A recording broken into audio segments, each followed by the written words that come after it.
Perkenalkan, nama saya Nirmala Burma Paung. Suami saya Marga Utasoid. Saya mempunyai 2 orang anak. Yang pertama, anak saya perempuan, namanya Tresia, baru 4 tahun. Dan yang kedua, namanya Davin, baru 4 bulan. Saya beribadah di gereja Santa Veronica Palas dari Kling Santa Ana. Di sini saya ingin berbagi cerita tentang pengalaman hidup saya yang saya rasakan, di mana mukjizat itu sangat nyata dalam hidup saya. Dan itu pun berawal dari saya menikah 8 Oktober 2016, dan di bulan 12 saya dinyatakan hamil putri pertama saya, yaitu Tresia. Di situ saya merasa cobaan demi cobaan saya rasakan, dimana pada waktu itu suami saya habis kontrak ya kak, dan saat itu kandungan saya 4 bulan. Saya pendarahan di situ, saya pun merasa sangat cemas. Suami pun udah nggak bekerja lagi, tabungan pun nggak ada. Jadi waktu itu perut saya semakin hari semakin membesar dan akan butuh dana untuk saya bakalan lahiran. Emang selama kami menikah, kami masih tinggal di rumah mertuaku, dan mertua saya masih bisa memberi kami makan. Kalau masalah makan lepas gitu maksud saya. Terus kalau masalah saya membantu dia dalam pekerjaan rumah, saya hanya memberikan tenaga saya. Karena suami saya tidak bekerja, saya hanya kalau namanya di rumah mertua saya kan mencari uang di luar. Saya di rumah itu membereskan rumah, memasak, pokoknya membantu dia di rumah. Kadang-kadang saya bantu, kadang menemani jualan, kadang-kadang menemani dia membuat kue. Pokoknya saya hanya memberikan tenaga saya selama saya tinggal di rumah mertua saya.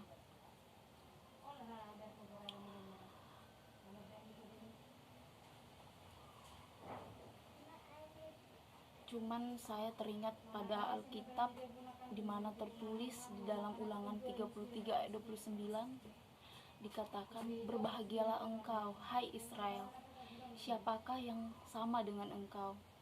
Suatu bangsa yang diselamatkan oleh Tuhan perisai pertolongan dan pedang kejayaanmu. Sebab itu musuhmu akan tunduk menjilat kepadamu, dan engkau akan beranjak di bukit-bukit mereka. Walau di dalamnya ada kepahitan demi kepahitan yang kadang-kadang saya rasakan, di mana kata-kata mertua saya itu kadang-kadang menyakiti hati saya, membuat saya merasa sedih.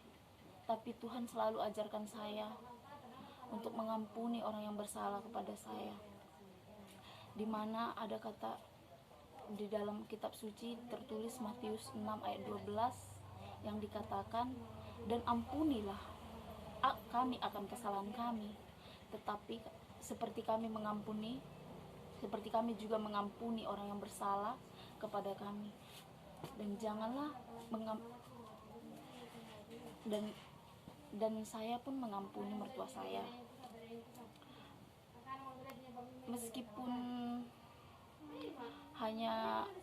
Meskipun kami hanya tinggal numpang di rumah mertua, tapi saya selalu membantu, walaupun bantuan-bantuan kecil saya seperti menemaninya dalam hal-hal pekerjaan rumah itu nggak pernah dianggap sama mertua saya. Dan mungkin diakibatkan karena suami saya pengangguran, saya nggak punya uang untuk memberikan sedikit bantuan, entah membeli ikan gitu kan, entah mengasih materi dalam hal uang atau apalah gitu, yang membuat mertua saya supaya bisa senang. Pokoknya bantuan-bantuan yang saya kerjakan di rumah itu seolah-olah gak berarti. Mungkin di mata mertua saya lebih penting uang kali, tapi saya nggak tahu perasaannya gitu kan. Sementara karena dia hanya menganggap saya dari materi, belum lagi sakitnya waktu itu saya dibanding-bandingkan dengan calon mantunya yang kedua. Itu pun belum jadi pada saat itu. Katanya itu yang terbaik daripada saya, itu yang baik, kayak gitulah yang baik. Tapi saya percaya di Kejadian 28 ayat 16, ketika Yakub bangun dari tidurnya, berkatalah ia, sesungguhnya Tuhan ada di tempat ini dan akan tidak mengetahuinya. Yang di dalam arti Tuhan tidak pernah tidur dan tidak tinggal di dalam melihat keadaan saya itu. Aku terus berdoa agar Tuhan campur tangan. Singkat cerita, saya hamil 7 bulan 2 minggu. Saya kembali pendarahan. Dan saat itu saya sangat sedih. Mungkin sudah terlalu banyak pikiran-pikiran saya yang selalu merasa sangat sedih dalam menjalani hari-hari saya di dalam berumah tangga yang tinggal serumah dengan mertua. Saya sendiri pun stres, dan akhirnya pikiran saya itu bercampur aduk, diakibatkan saya pun pendarahan dan dilarikan ke rumah sakit umum waktu itu, dan saya harus operasi pada saat itu. Dan diakibatkan anak saya dalam percaya ini udah lemah, udah nggak tahu lagi gimana gitu kan. Jadi nggak tahu kayak mana lah pada saat itu. Tuhan hanya saya berdoa, Tuhan campur tangan dalam hal-hal yang saya lewati, seperti di dalam Kejadian 26 ayat 24 yang dikatakan, lalu pada malam itu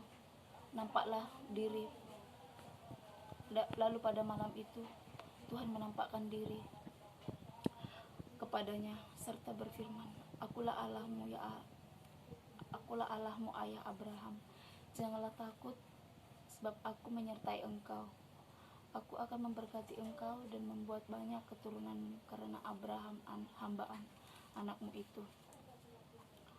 Dimana saya takut perut saya dibedah, tapi saya juga ingin putri saya sehat. Singkat cerita, lahirlah Tresia dengan berat badan 1,5 kg, tingginya 59 cm. Dia lahir kurang umur atau bisa disebut dengan prematur. Pada saat itu juga dia membutuhkan donor darah 13 kantong. Saat itu saya benar-benar gak tahu mau kayak mana lagi. Saya hanya bisa menangis membayangkan putriku merasa kesakitan dengan dipenuhi banyak selang di badannya itu. Sampai suatu saat saya hanya bisa berdoa kepada Tuhan, di mana dalam doaku itu aku mau Tuhan campur tangan di dalam hidupku, dan aku mau Tuhan berikan mukjizatnya dinyatakan atas kesembuhan putriku. Di dalam Keluaran 4 ayat 8, jika mereka tidak percaya kepadamu dan tidak mengindahkan tanda mukjizat yang pertama, maka mereka akan percaya kepada mukjizat yang kedua. Di samping doa saya, ada doa di mana saya katakan berulang-ulang kepada Tuhan, Tuhan, jika memang orang tuaku tidak bersalah dalam keadaan anakku ini, nyatakanlah mukjizat-Mu Tuhan. Sembuhkanlah dia Tuhan, sembuhkanlah.